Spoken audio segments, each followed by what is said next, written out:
ಲಿಂಗ ನೀಲಿ ಕಲರ್ ಆಗಿರೋದು ಇಲ್ಲಿದೆ. ಇಡೀ ಊರಲ್ಲೆಲ್ಲ ನೀರು ಬತ್ತು ಹೋಗಿದ್ರೆ ಇಲ್ಲಿ ಮಾತ್ರ ಆಂಜನೇಯನ ಸೂಕ್ಷ್ಮವಾಗಿ ಅಬ್ಸರ್ವ್ ಮಾಡಿ, ಆಂಜನೇಯನ ಕೈಲಿ ಎಲ್ಲೂ ಗದೆ ಇಲ್ಲ, ಆಮೇಲೆ ಕಿರೀಟ ಇಲ್ಲ. ಈ ದೊಡ್ಡಮ್ಮ ಬೇಡತಿ ಮತ್ತು ಲಿಂಗಮ್ಮ ಬೇಡತಿ ಅವರ ಹೆಸರಿನಿಂದಾಗಿ ಈ ಊರನ್ನ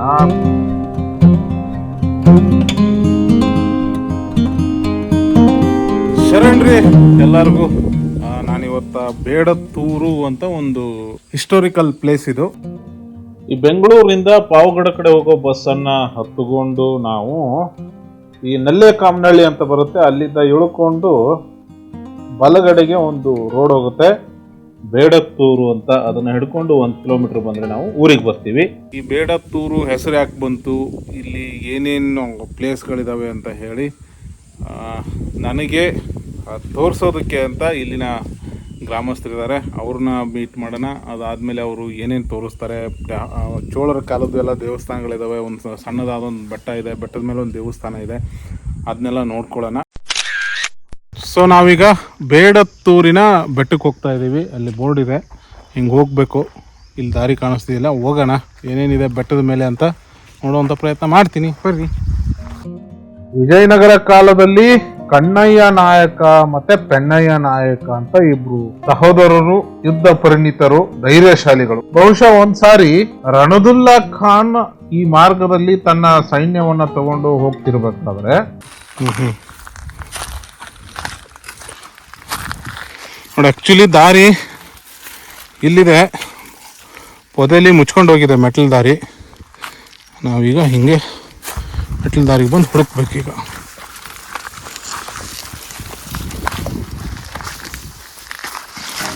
ಕಣಯ್ಯ ಮತ್ತೆ ಪೆಣ್ಣಯ್ಯ ಅವರನ್ನ ಎದುರುಗೊಂಡು ಅವ್ರ ಜೊತೆಗೆ ಯುದ್ಧ ಮಾಡ್ತಾರೆ.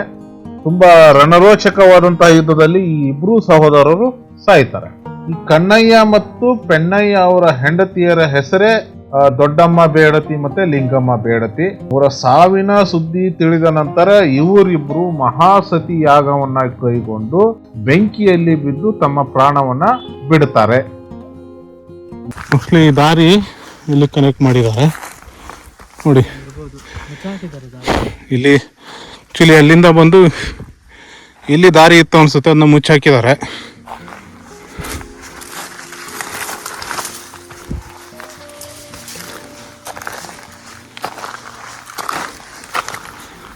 ಈಗ ಅದಕ್ಕೆ ಸಬ್ಸ್ಟಿಟ್ಯೂಟ್ ಆಗಿ ಆ ದಾರಿ ಮಾಡ್ಕೊಂಡಿದ್ದಾರೆ.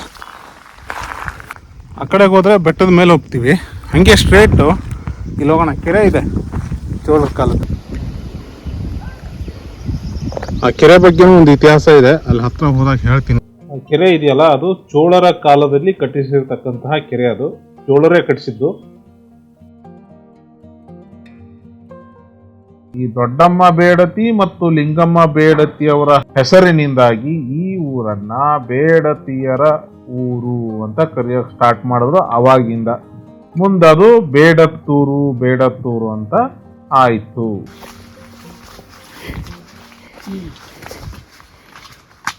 ಈ ಮೆಟ್ಲುಗಳು ಊರಿನ ಜನ ಮಾಡಿರೋದು, ಒಂದೊಂದೇ ಕರೆಗಳನ್ನ ತಂದು ಮಣ್ಣು ತಂದು ಹಾಕಿ. ಹೌದಾ? ಮೆಟ್ಲುಗಳನ್ನ ಊರಿನ ಜನ ಸೇರಿ ಮಾಡಿರೋದು. ಹೌದಾ? ಒಂದೊಂದೇ ಕಲ್ಲು ತಂದು ಹಾಕಿ ಹಾಕಿ ಅಲ್ಲಿವರೆಗೂ ಮೆಟ್ಲು ಮಾಡಿದ್ದಾರೆ. ಬೇಡತ್ತೂರಿನ ಅಸ್ತಿತ್ವದ ಬಗ್ಗೆ ಕ್ರಿಸ್ತ 776ರಲ್ಲಿ ಕೆಲವೊಂದಿಷ್ಟು ಪ್ರಾಚೀನ ಪ್ರದೇಶಗಳ ಮಾಹಿತಿಯಲ್ಲಿ ಇದರ ಉಲ್ಲೇಖ ಇದೆ. ಯರಗಾಲ್ಪ ಅಂತ ಒಂದು ಪ್ರದೇಶ, ಅಂದ್ರೆ ಯರಗಾಲ್ಪ ಅಂದ್ರೆ ಈಗಿನ ನಿಡಗಲ್ಲು ಏನಿದೆ ಅದನ್ನ ಯರಗಾಲ್ಪ ಪ್ರದೇಶ ಅಂತ ಕರೀತಾ ಇದ್ರು. ಅದು ಪೀಕು, ಅಲ್ಲಿ ಹೋಗ್ಬೇಕು. ನಾನು ಮತ್ತೆ ರಾಕೇಶ್ ಅವರು ಏನು ಹೋಗ್ತಿದ್ದೀವಿ. ರಾಕೇಶ್ ಅವ್ರ ಊರಿನ ಬೆಟ್ಟ ಇದು. ಇಲ್ಲಿ ಕರಡಿಗಳು ಈಗಲೂ ಇದ್ದಾವೆ. ಪುಣ್ಯ ಬಿಸಿಲಿಗೆ ಅವು ಹೊರಗಡೆ ಬಂದಿಲ್ಲ, ಯಾವ ಬಂಡೆ ಸೇರ್ಕೊಂಡಿದ್ದಾವೋ ಗೊತ್ತಿಲ್ಲ. ಈಗಲೂ ಊರು ಒಳಗಡೆ ಬಂದು ಓಡಾಡ್ತಾವಂತೆ ಅಂತ ಬೆಟ್ಟನ ಹತ್ಕೊಂಡು ಬಂದಿದ್ದೀವಿ. ಬೆಟ್ಟದ ಮೇಲೆ ಬರ್ತಿದ್ದಂಗೆ ಮೊದಲಿಗೆ ಒಂದಿಷ್ಟು ವಿಘ್ನೇಶ್ವರನ ಗುಡಿ ಇದೆ, ಅದಾದಮೇಲೆ ಎಡಕ್ಕೆ ಬಲಕ್ಕೆ ಪೀಕಗಳಿದ್ದಾವೆ. ನೋಡೋಣ ಎಲ್ಲೆಲ್ಲಿ ಏನೇನಿದೆ ಅಂತ. ಗಣೇಶನ ಗುಡಿ, ಅದಾದಮೇಲೆ ಅಲ್ಲಿಗೆ ಹೋದರೆ ಅದು ಭಜನೆ ಮಂದಿರ ಅಂತೆ. ಇಲ್ಲೊಂದಿಷ್ಟು ಕೆಳಗಡೆ ದೇವಸ್ಥಾನಗಳಿದ್ದಾವೆ, ಅಲ್ಲೊಂದು ದೇವಸ್ಥಾನ ಇದೆ. ಆಗ ಮೇಲಕ್ಕೆ ಹೋಗೋಣ ಅಂತ ಹೇಳ್ತಿದ್ದಾರೆ ರಾಕೇಶ್. ಮೇಲಕ್ಕೆ ಹೋಗೋಣ. ಅವಾಗ ಅದನ್ನ ಧನಂಜಯ ಅಂತ ಒಬ್ಬ ದಳಪತಿ ಅಥವಾ ಅಧಿಪತಿ ಇದನ್ನ ಆಡಳಿತವನ್ನ ಮಾಡ್ತಿದ್ದ. ಅವನ ವ್ಯಾಪ್ತಿಗೆ ಈ ಬೇಡತ್ತೂರು ಬರ್ತಿತ್ತು. ನೋಡಿ ಇಲ್ಲೊಂದು ದೇವಸ್ಥಾನ ಇದೆ. ಇದೇ ಲಿಂಗು ನಾವು ಹೇಳಿದ್ದು. ಹಾಂ ಗುಹೆ ಸರ್. ಅಲ್ಲ ಲಿಂಗ ಇದೆ ಅಂದ್ರಲ್ಲ, ಲಿಂಗ ಅದೇ ಸರ್. ಇದೇನಾ? ಇದು ಬೇರೆ. ಇಲ್ಲಿ ನೋಡಿ ಕರಡಿಗಳೆಲ್ಲ ಬಂದು ಹೋಗಿದ್ದಾವೆ. ಲಿಂಗ ಗುಹೆ ಒಳಗಡೆ ಇರ್ತಕ್ಕಂಥದ್ದು ಗ್ರಾನೈಟ್ ಅಲ್ಲಿ ಮಾಡಿರೋ ಲಿಂಗ ಇದು.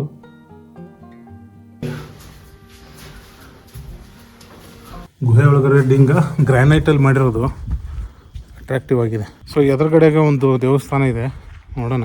ಇದು ಹೋಮಕುಂಡ, ಇವು ಮೆಟ್ಲು,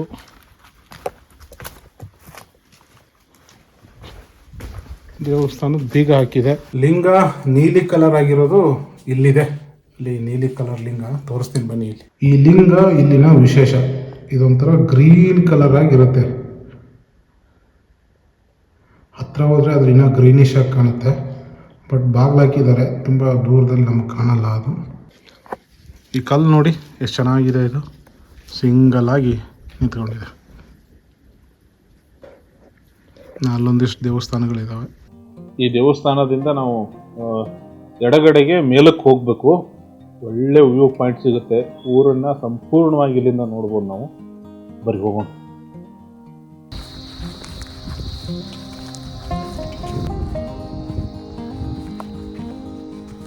ಪೀಕಿಗೆ ಬಂದಿದ್ದೀವಿ.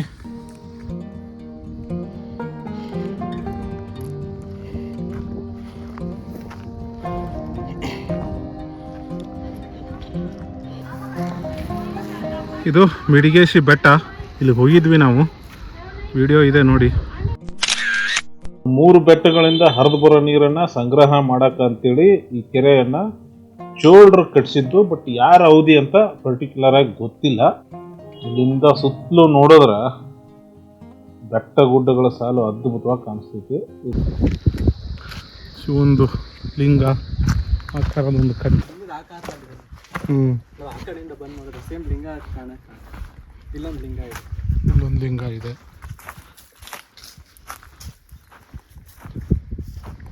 ಎಲ್ಲ ನಾಗರ ಕಲ್ಲಿದ್ದಾವೆ ಸುತ್ತಲೂ.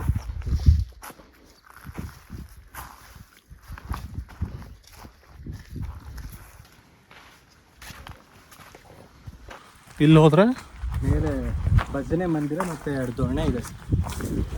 ಬನ್ನಿ, ಇಲ್ಲಿ ಭಜನೆ ಮಂದಿರ ಮತ್ತೆ ದೋಣೆ ಇದೆ ಅಂತೆ. ಈ ರಟ್ಟರು, ರಾಷ್ಟ್ರಕೂಟರು ಈ ಎರಗಲ್ಪ ಅಂದ್ರೆ ನಿಡಗಲ್ಲ ದುರ್ಗದ ಮೇಲೆ ದಾಳಿಯನ್ನ ಮಾಡ್ತಾರೆ. ಅವಾಗ ಈ ಶ್ರವಣಗುಡಿ ಮತ್ತೆ ಬೇಡತ್ತೂರು ಏನಿದೆ ಅವು ಯುದ್ಧ ಭೂಮಿ. ಭಜನೆ ಯಾವಾಗೆಲ್ಲ ಮಾಡ್ತಾರೆ? ಶಿವರಾತ್ರಿ ಇಲ್ಲಿ ಅಡುಗೆ ಮಾಡ್ಕೊಂಡು ಒಳಗೆ ಭಜನೆ ಆಡುತ್ತೆ. ದೋಣಿ ಇದೆ ಅಂದ್ರೆ ಕೆಳಗಡೆ.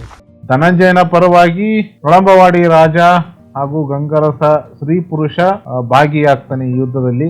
ಇದು ಒಳಕಲ್ಲು. ಇದು ಒಳಕಲ್ಲೇ ನೋಡಿ, ನೀರಿದೆ. ಎಂತ ಬರದಲ್ಲೂ ಕೂಡ ಈ ದೋಣಿಯಲ್ಲಿ ನೀರಿದೆ. ಇನ್ನು ತಾವರೆ ಗಿಡಗಳು ಇದೆ ಅಲ್ಲಲ್ಲಲ್ಲಿ ದೊಡ್ಡವಾಗಬೇಕು. ಕೆಳಗಡೆ ಅಂತಿದೆಯಾ ಈ ಹೂವು ನೋಡಿ. ಎಲ್ಲ ಗಿಡಗಳು ಒಣಗಿ ಹೋಗಿದ್ರೆ ಇದೊಂದು ಜಾತಿಯ ಹೂವು ಮಾತ್ರ ಇನ್ನು ಅರಳ್ಕೊಂಡು ನಿಂತಿದೆ. ನೋಡಿ ಸರ್, ಇದು ನಮ್ಮ ಹಳ್ಳಿಯ ವಾತಾವರಣ. ಹೂವಿಗೆ ನಿಮ್ಮ ಆಡಿ ಮಾತಿನಲ್ಲಿ ಅಥವಾ ನಿಮ್ಮ ಲೋಕಲ್ ಆಗಿ ಏನಂತ ಕರಿತೀರಿ ಅನ್ನೋದನ್ನು ದಯವಿಟ್ಟು ಕಮೆಂಟ್ ಮಾಡಿರಿ. ಇದು ನೋಡಿ ಹಳ್ಳಿ ಎಷ್ಟು ಚೆನ್ನಾಗಿದೆ. ಅಲ್ಲಿ ಚೌಡೇಶ್ವರಿ, ತೋಟದ ಚೌಡೇಶ್ವರಿ ದೇವಸ್ಥಾನ ಇದೆ. ಅದು ಕೆರೆ ನೋಡಿ. ಅಲ್ಲೊಂದು ದೊಡ್ಡ ದೋಣಿ ಇದೆ ನೋಡಿ, ಸಖತ್ತಾಗಿದೆ ಸರ್. ಶಾಲವಾಗಿದೆ ಇದು. ಇಡೀ ಊರಲ್ಲೆಲ್ಲ ನೀರು ಬತ್ತು ಹೋಗಿದ್ರೆ ಇಲ್ಲಿ ಮಾತ್ರ. ಈ ಕಲ್ ಮೇಲೆ ಏನೋ ಇದೆ.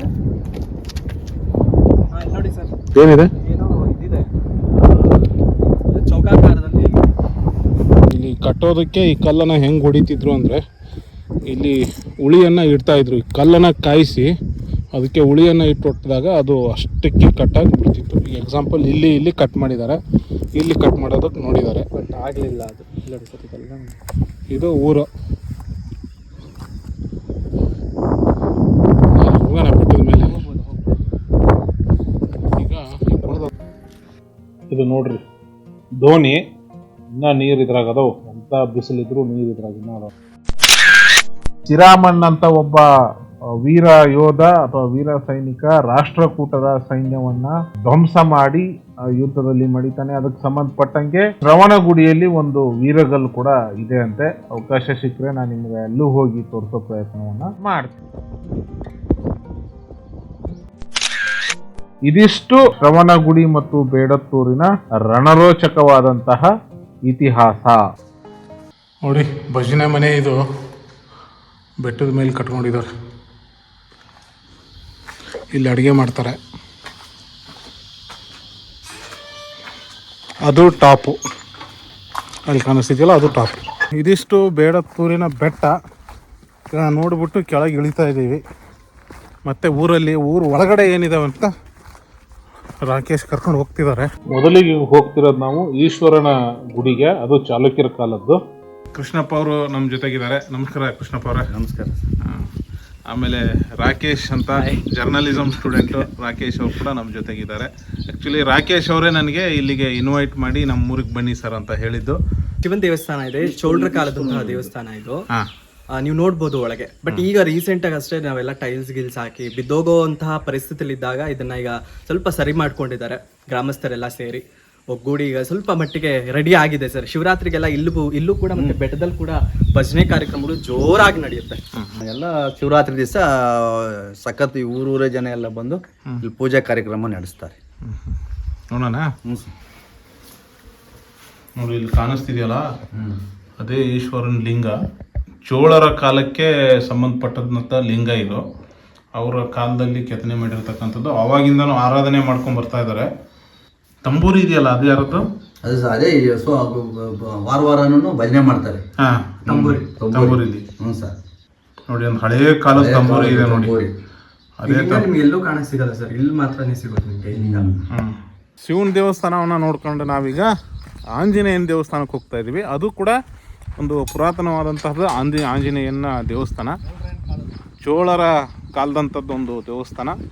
ಬಟ್ ಅಲ್ಲಿ ದೇವಸ್ಥಾನ ಈಗ ಅದನ್ನ ಈಗಿನ ತಕ್ಕಂಗೆ ಮಾಡರ್ನೈಸ್ ಮಾಡಿದ್ದಾರೆ. ಆ ಮೂರ್ತಿ ಇದೆಯಲ್ವಾ, ಅದು ಪುರಾತನವಾದದ್ದು, ತುಂಬ ಹೈಟಲ್ಲಿ ಇರ್ತಕ್ಕಂಥದ್ದು.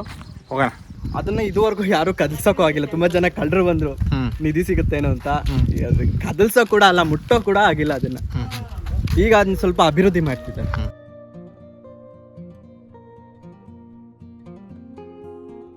ಇಲ್ಲಿದೆ ನೋಡಿ, ಎಷ್ಟು ರಿಚ್ ಆಗಿದೆ ಅಂತಂದರೆ ಆಂಜನೇಯನ ಮೂರ್ತಿ. ದೇವಸ್ಥಾನದ ಕೆಲಸ ನಡೀತಾ ಇದ್ದಾವೆ. ಇದು ನೋಡ್ರಿ, ಆಂಜನೇಯನ ಸೂಕ್ಷ್ಮವಾಗಿ ಅಬ್ಸರ್ವ್ ಮಾಡಿ. ಆಂಜನೇಯನ ಕೈಲಿ ಎಲ್ಲೂ ಗದೆ ಇಲ್ಲ, ಆಮೇಲೆ ಕಿರೀಟ ಇಲ್ಲ ನೋಡಿ. ಕಿರೀಟ ಇಲ್ಲ, ಆಮೇಲೆ ಗದೆನೂ ಕೂಡ ಇಲ್ಲ. ಕೆಳಗಡೆ ನೋಡಿದ್ರೆ ಅಫ್ಕೋರ್ಸ್ ಇದೊಂದು ಯುದ್ಧದ ಪ್ರಸಂಗ ಅನಿಸ್ತದೆ ನನಗೆ.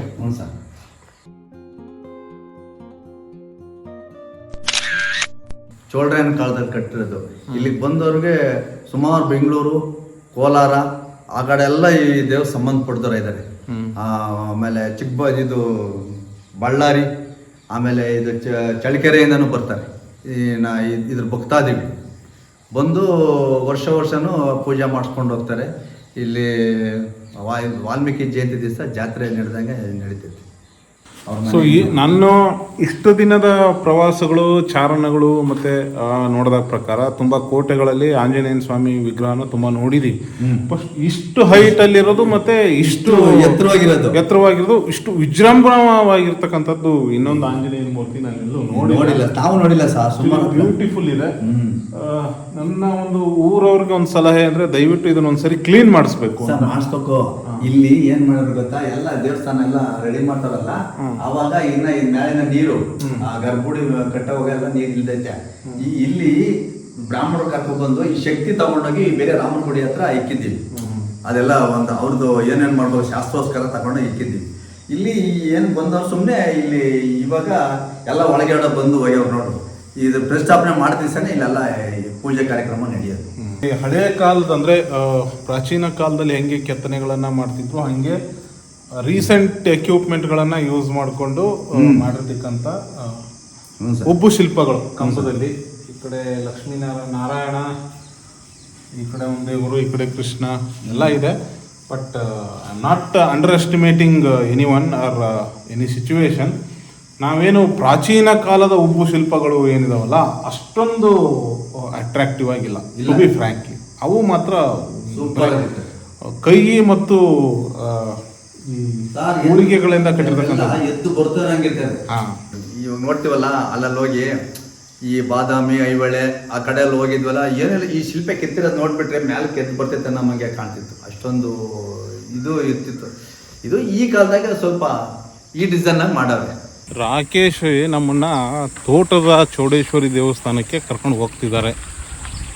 ವಾತಾವರಣ ಎಷ್ಟು ಆಹ್ಲಾದಕರವಾಗಿದೆ, ಹಳ್ಳಿ ಲೈಫು ಯಾಕೆ ನಿಜವಾಗ್ಲೂ ಬ್ಯೂಟಿಫುಲ್ ಅನ್ನೋದಕ್ಕೆ ತೋರಿಸ್ತೀನಿ ನೋಡಿ. ಇಲ್ಲಿ 24x7 ನೀರು ಬರುತ್ತೆ.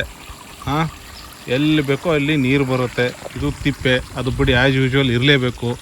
ಹುಣಸೆ ಮರ, ಇಲ್ಲೆಲ್ಲಾದರೂ ಒಂದು ಸುಮ್ಮನೆ ಚಾಪೆನ ಹಾಸ್ಕೊಂಡು ಮಲ್ಕೊಂಬಿಟ್ರೆ ಶಿವ ಶಿವ ಸ್ವರ್ಗ. ಹುಣಸೆ ಮರ ನೋಡಿ ಎಷ್ಟು ಅದ್ಭುತವಾಗಿ ಬೆಳೆದಿದೆ ನೋಡಿ. ಇಲ್ಲೊಂದು ಸಮಾನ ಇದೆ ನೋಡಿ. ಹಬ್ಬ ಅಲ್ವಾ, ಎಲ್ರದ್ದು ಪೂಜೆ ಮಾಡ್ಕೊಂಡು ಹೋಗಿದ್ದಾರೆ ತಂದೆ ತಾಯಿ. ಅಲ್ಲಿ ಕಾಣಿಸ್ತಿದೆಯಲ್ಲ ಅದು ದೇವಸ್ಥಾನ.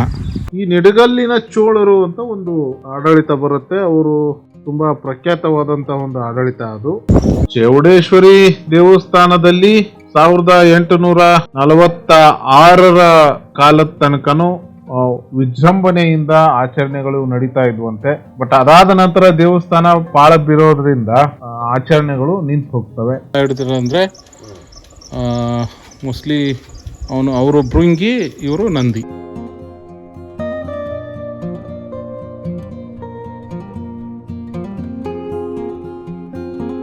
ಇದೆಯಲ್ಲ, ಇದು ಗಣೇಶನ ವಿಗ್ರಹ ನೋಡಿ. ಸ್ಟ್ಯಾಚು ಹೋಗಿದೆ, ಗೊತ್ತಾಗಲ್ಲ. ಗಣೇಶನ ವಿಗ್ರಹ ಎಲ್ಲ ದೇವಸ್ಥಾನದ ಹಳೆ ಕಟ್ಟಡದ ಕಲ್ಲುಗಳು ಉರುಳಿ ಬಿದ್ದಾವೆ. ಈಗ ಇದನ್ನ ಹೊಸದಾಗಿ ಕಟ್ಟಿದ್ದಾರೆ. ಇಲ್ಲಿ ತೋಟದ ಚೌಡೇಶ್ವರಿ ದೇವಸ್ಥಾನ, ಬೇಡತ್ತೂರು. ಈ ಬೇಡತ್ತೂರಿನಲ್ಲಿ ಒಂದು ಕಾಲದಲ್ಲಿ ತೆರೆದ ಬಾವಿ ಅಂತ ಏನು ಕರಿತೀವಲ್ಲ, ಹಳೆ ಕಾಲದ ಅವನ್ನೆಲ್ಲ ಮೆಟ್ಲೆಲ್ಲ ಕಟ್ಟಿ ಒಂದು ತೋರಿಸ್ತೀನಿ ಈಗ. ಈ ಬೇಡತ್ತೂರಿನಲ್ಲಿ ಒಂದು ಕಾಲದಲ್ಲಿ 50 ತೆರೆದ ಬಾವಿಗಳು ಇದ್ವಂತೆ. ಸರ್, ಏನಾದ್ರು ಸರ್ 50 ಬಾವಿ? 50 ಬಾವಿ ನೀರಿಲ್ಲದ ಒಣಗಿದಾವೆ ಅಷ್ಟೇ. ವಾಟರ್ ಸೋರ್ಸ್ ಇಲ್ಲ, ಅದು ಮಳೆ ಇಲ್ಲ. ನೋಡಿ, ಒಂದು ಕಾಲದಲ್ಲಿ 50 ಬಾವಿಗಳಿದ್ದಂತಹ ಹಳ್ಳಿ ಬೇಡತ್ತೂರು. ಬೋರ್ ಹಾಕಿ ನೀರನ್ನ ಎತ್ತುತ್ತಿದ್ದಾರೆ. ಒಂದು ಮೊದ್ಲಿನ ತರ ನಮ್ಮಲ್ಲಿ ಶಕ್ತಿ ಇಲ್ಲ ನೀರ್ ಎತ್ತಕ್ಕೆ, ಬಾವಿಲಿ ನೀರಿಲ್ಲ. ಊರು ಹೊರಗಿನ ಚೌಡೇಶ್ವರಿ ದೇವಸ್ಥಾನದ ಕಟ್ಟೆ ಮೇಲೆ ಹಿಂಗೆ ಹೊರ್ಕೊಂಬಿಟ್ರೆ ಸ್ವರ್ಗ. ಬೆಂಗಳೂರಲ್ಲಿ ಬಡದಾಡ್ತಿದೀವಿ ನಾವು, ಗಾಡಿ ಶಕೆ ಅಂತ. ಹಿಂಗೆ ಬರ್ಬೇಕ್ರಿ ಒಂದೊಂದು ದಿನ ಪಿಕ್ನಿಕ್ ಅನ್ಕೊಂಡು ಬರ್ಬೇಕು ಹಳ್ಳಿ ಕಡೆಗೆ. ಈಗ ನಾನೇನು ಬೇಡತ್ತೂರಿಗೆ ಬಂದಿದ್ದೀನಲ್ಲ, ಒಂದು ಪಿಕ್ನಿಕ್ ಅನ್ಕೊಂಡ್ ಬಂದ್ಬಿಟ್ರೆ ಏನು ಮಾಡಂಗಿಲ್ಲ. ಊಟ ತಗೊಂಬರೋದು ಯಾವ್ದಾರು ಒಂದು ಮರದ ಕೆಳಗಡೆ ಸ್ಟಾಪ್ ಮಾಡ್ಬಿಟ್ಟು ಹೊಟ್ಟೆ ತುಂಬ ತಿಂದ್ಬಿಟ್ಟು ಅಲ್ಲೇ ಮಾಡ್ಕೊಂಡು ಸಾಯಂಕಾಲ ತನಕ ಮಲಗ್ಬಿಟ್ಟು ಸಾಯಂಕಾಲಕ್ಕೆ ಊರಿಗೆ ಹೋಗ್ಬೇಕು. ಸಖತ್ತಾಗಿದೆ. ನಮ್ಮ ಪೂಜಾರಿ ಅವ್ರು ಬರೋ ತನಕ ನಾನು ಒಂಚೂರು ಮಲಗ್ತೀನಿ. ಅರ್ಚಕರು ಅಂದರೆ ಪೂಜಾರಪ್ಪ ಅವ್ರು ಬಂದು ದೇವಸ್ಥಾನದ ಬಾಗಿಲು ತೆಗೆದ್ರು, ಒಳಗಡೆ ನೋಡೋಣ.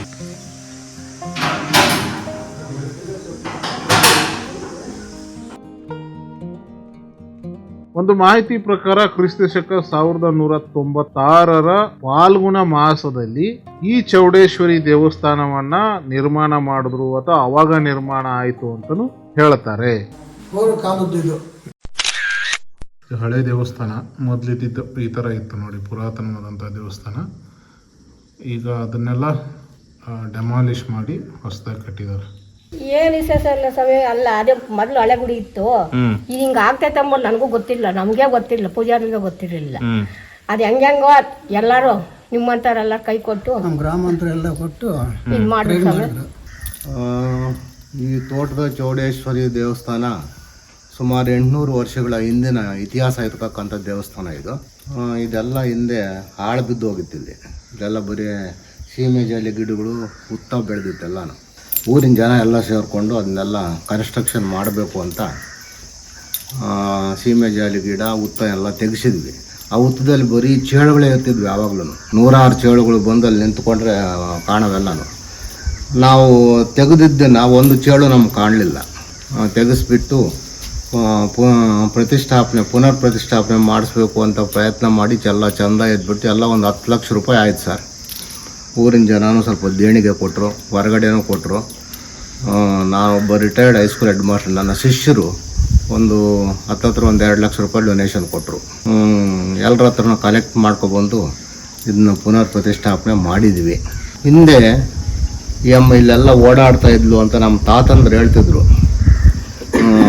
ರಾತ್ರಿ ಹೊತ್ತು ಗಂಧದ ಕಡ್ಡಿ ವಾಸನೆ ಘಮ ಘಮ ಅಂತ ಬರೋದು, ದೇವಸ್ಥಾನದಲ್ಲಿ ಪ್ರಕಾಶಮಾನದ ಬೆಳಕು ಬರೋದು, ಆಮೇಲೆ ಸಂಗೀತದ ನಾದ ಕೇಳಿಸ್ತಕ್ಕಂಥದ್ದು, ತಮಟೆ ವಾದ್ಯಗಳೆಲ್ಲ ಕೇಳಿಸ್ತಕ್ಕಂಥದ್ದು, ಇದೆಲ್ಲ ಬರುತ್ತೆ, ನಮಗೆಲ್ಲ ಗೊತ್ತಾಗುತ್ತೆ, ಕೇಳಿಸುತ್ತೆ ಅಂತ ಇಲ್ಲಿ ಮಲಗಿರ್ತಕ್ಕಂಥ ನಮ್ಮ ತಾತಂದ್ರೆಲ್ಲ ಹೇಳ್ತಿದ್ರಿಂದ ನಮಗೆ ಚಿಕ್ಕವರಾದಾಗ ಮುಂದೆ ಬಹಳ ಮಹಿಮೆ ಇದೆ ಅಂತ ಹೇಳ್ತಾಯಿದ್ರು. ಚೌಡೇಶ್ವರಿ ತಾಯಿ ವಿಗ್ರಹ ಭಾಳ ಚೆನ್ನಾಗಿದೆ. ಈ ನಿಧಿಗಳು ಏನು ಮಾಡಿದ್ರು ಅಂದರೆ ಆಯಮ್ಮನ್ನು ತೆಗೆದು ಪಕ್ಕಕ್ಕಿಟ್ಟಿದ್ರು, ಆ ಪೀಠದಿಂದ ತೆಗೆದು ಪಕ್ಕಕ್ಕಿಟ್ಟಿದ್ರು. ಅದನ್ನು ಆದರೆ ಭಿನ್ನ ಏನು ಮಾಡಿರಲಿಲ್ಲ, ಏನು ನಿಧಿ ಏನು ಅವ್ರಿಗೇನು ಸಿಕ್ಕಿಲ್ಲ. ಆಮೇಲೆ ನಾವು ಪೀಠ ಎಲ್ಲ ತೆಗೆಸಿದ್ವಿ, JCBಯಿಂದನೇ ತೆಗೆಸಿ ಎಲ್ಲ ನೋಡಿದ್ವಿ, ಅಲ್ಲಿ ಯಾವ ನಿಧಿನೂ ಇಲ್ಲ, ಏನೂ ಇಲ್ಲ. ಮತ್ತು ಕ್ಲೀನಾಗಿ ಹಂಗೆ ಪೀಠ ಎಲ್ಲ ಜೋಡಿಸಿಬಿಟ್ಟು ಸ್ವಲ್ಪ ಹೈಟ್ ಮಾಡಿ ಆ ಹೈಟ್ ಮೇಲೆ ಆಯಮ್ಮನ ಪ್ರತಿಷ್ಠಾಪನೆ ಮಾಡಿದ್ದೀವಿ. ಊರಿನ ಜನ ಎಲ್ಲ. ಆಮೇಲೆ ರತ್ನಗಿರಿಯಲ್ಲಿ ಕೊಲ್ಲಾಪುರಂ ದೇವಸ್ಥಾನ ಅಂತಿದೆ, ಆಯಮ್ಮನ್ನು ಇಲ್ಲಿ ಹೊರಡಿಸ್ಕೊಬಂದಿದ್ವಿ. ನಮ್ಮೂರು ಶಕ್ತಿ ದೇವತೆಗಳು ಒಡಸಲಮ್ಮ ಅಂತಿದೆ, ಆಯಮ್ಮನ್ನು ಇಲ್ಲಿ ಕರ್ಕೊಬಂದಿದ್ವಿ. ಮಾರಮ್ಮನ್ನು ಕರ್ಕೊಬಂದಿದ್ವಿ. ಎಲ್ಲರನ್ನೂ ಕರ್ಕೊಬಂದು ದೇವಸ್ಥಾನ ಆದಮೇಲೆ ಊರಿನವರೆಲ್ಲ ವಿಜೃಂಭಣೆಯಿಂದ ಆರತಿ ಮಾಡಿ ಪ್ರತಿಷ್ಠಾಪನೆ ಮಾಡಿಸಿದ್ವಿ. ಬೆಂಗಳೂರಿಂದನೂ ಬರ್ತಾ ಇದ್ದಾರೆ. ಅವರು ಕುಲದೇವತೆ ಅಮ್ಮ, ಅವ್ರಿಗೆ ಗೊತ್ತಿರಲಿಲ್ಲ. ಬೆಂಗಳೂರಲ್ಲಿ ಒಂದು 5-6 ಫ್ಯಾಮಿಲಿ ಇದ್ದಾರೆ. ಅವರು ಹಿಂದೆ ಇಲ್ಲಿ ಶಾನುಭೋಗರಾಗಿದ್ರಂತೆ ನಮ್ಮೂರಿಗೆ ಅವಾಗ ಆ ಕಾಲಕ್ಕೆ. ಈಗ ಪ್ರತಿಷ್ಠಾಪನೆ ಆಗಿರೋದು ಗೊತ್ತಾಗಿ ಬಂದು ಹೋಗ್ತಾವ್ರೆ. ಅವ್ರಿಗೆ ಬಂದು ಹೋದ್ಮೇಲೆ ಯಾರೋ ಮಗನಿಗೆ ಮದುವೆನೇ ಆಗಿರ್ಲಿಲ್ವಂತೆ, ಬಂದು ನೋಡು ಒಂದ್ಸಲ ಪೂಜೆ ಮಾಡಿಸ್ಕೊಂಡು ಹೋದ ತಕ್ಷಣ ಮದುವೆ ಸೆಟ್ ಆಯಿತು.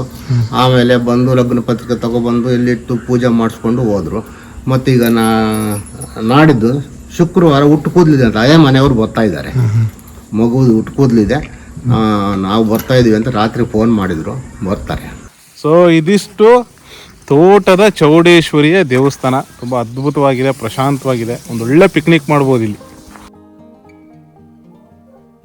ನಾನು ಆಗಲೇ ಹೇಳಿದ್ನಲ್ಲ, ಇದೇ ಥರದ ಬಾವಿ, ಓಪನ್ ವೆಲ್, ತೆರೆದ ಬಾವಿ.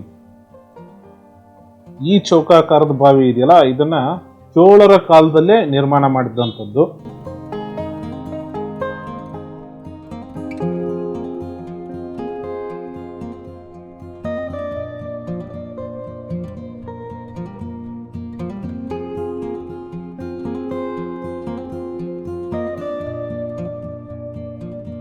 ಬೇಡತ್ತೂರ್ನೆಲ್ಲ ಸುತ್ತಾಕೊಂಡು ಈಗ ರಾಕೇಶು ನಮ್ಮನ್ನು ಮನೆಗೆ ಕರ್ಕೊಂಬಂದಿದ್ದಾರೆ ಊಟಕ್ಕೆ. ಈಗ ರಾಕೇಶ್ ಅವ್ರ ಮನೇಲಿ ಊಟ, ನಮ್ಮದು ಊಟ ಮಾಡ್ಕೊಂಡು ಹೊರಡ್ಬೇಕು. ಇದು ಬಿಸಿ ಬಿಸಿ ಕರಿಗಡುಬು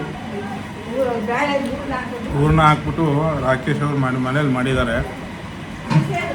ಅದ್ಭುತವಾಗಿದೆ. ಪರಸ್ಪರಕ್ಕೆ ಊಟ ಆಯಿತು, ತುಂಬ ಚೆನ್ನಾಗಿತ್ತು ಊಟ. ಅವ್ರಿಗೊಂದು ಥ್ಯಾಂಕ್ಸ್ ಹೇಳ್ತಾ ನಾವು ಇಲ್ಲಿನ ಪ್ರವಾಸವನ್ನು ಮುಗಿಸ್ತಿದ್ದೀವಿ. Thank you. ಊರಿನಾಗ ಇನ್ನೂ ಕೆಲವು ಗಣ್ಯರನ್ನು ಮಾತಾಡಿಸ್ಬೇಕಾಗಿತ್ತು, ಆದರೆ ಆಗಲಿಲ್ಲ. ಮತ್ತೊಮ್ಮೆ ಬೇಡತ್ತೂರಿನ ಮಹಾಜನತೆಗೆ ಕೃತಜ್ಞತೆಗಳನ್ನು ಸಲ್ಲಿಸ್ತಾ ಇನ್ನೊಂದು ವಿಡಿಯೋದಾಗ ಸಿಗೋನು. ಅಲ್ಲಿ ತನಕ ನೋಡ್ತಿರ್ರಿ ನಮ್ಮದು ಸಿಕ್ಕಂತೆ ಸಂಚಾರಿ ಯೂಟ್ಯೂಬ್ ಚಾನಲ್. ಜೈ ಕರ್ನಾಟಕ, ಜೈ ಶಂಕ್ರಿ, ಜೈ ಜೈ ಶಂಕ್ರಿ.